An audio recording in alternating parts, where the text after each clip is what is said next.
Bishaamiti barra dhiigaan guddifneet Boqqolloo keenya yoo booyyee nyaatu warri callisee taa'ee daawwatu wayyoo beekii akkuma homaa fuulkaatu jarri amaanaa saba nyaatu beekii akkuma homaa fuulkaatu jarri amaanaa gerroo nyaatu koree buqqisnee qonnee facaafnee Bishaamiti barra dhiigaan guddifneet Boqqolloo keenya yoo booyyee nyaatu warri callisee taa'ee daawwatu wayyoo beekii akkuma homaa fuulkaatu jarri amaanaa saba nyaatu beekii akkuma homaa fuulkaatu jarri amaanaa gerroo nyaatu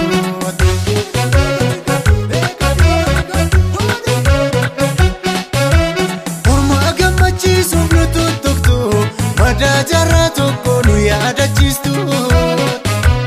mormii dhageessisuuf yoo karaatti yaanu qeerroo fi qarreen falma bineensinu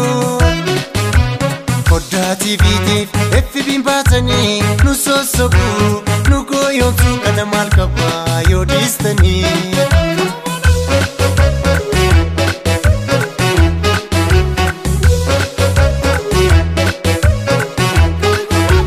Wallaggattis dhagaa bu'uura Baaleettisoo dhagaa bu'uura Walloottisoo dhagaa bu'uura Booranattis dhagaa bu'uura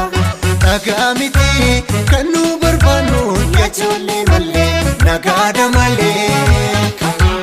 Jijjiirama har'as jijjiirama Jijjiirama boorus jijjiirama Nuun jecha hin oolidha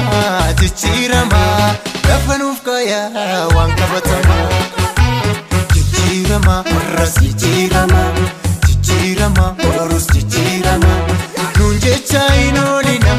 jijjiirama Lafanuuf kaayaa waan qabatamaa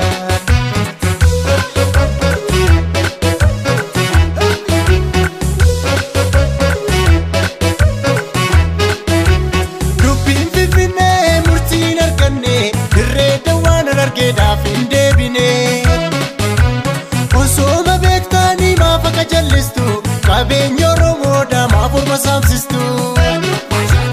Sangaa dhalchisuun raadama seensitu Gochaaf jechi keessa yoo booliin gitu Sangaa dhalchisuun raadama seensitu Gochaaf jechi keessa martuu shira qaba waliin gitu Dubbiin herreegaa kun nuuf hin taane Fureda'uun sadii kudha tokkoreen Osoo dhugaa qabnu erga dararamne Hidhaaf ajjechaan erga nurraan dhaabne Jijjiiramtuuf obsine malee Ida'amuu miti kun idaadha malee Dubbiin herreegaa kun nuuf hin taane Dursa mana keessaa ida'amname Qeerroo fi qarree mootii jijjiiramaa Gootota keenyaas mee walitti haamaa Keessa baasaa jajallaa namaa Hayyoota waliin tokkummaa uumaa Hayyoota waliin tokkummaan humnaa Soddoota waliin booda ida'amnaa Soddoota waliin booda dammaramnaa Dubbi Oromaaraa boriif bulfannaa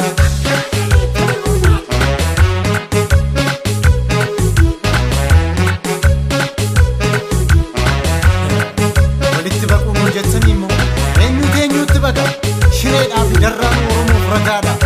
Duraanuu sin beekna ilmaan abbaa tokkooti isintu waliif garaadha Kan nutti jabaate gobaan aftanyaa jala harkisnee sin baasuudha Kolfaa gubannaan gowwaa nu se'uu yeeda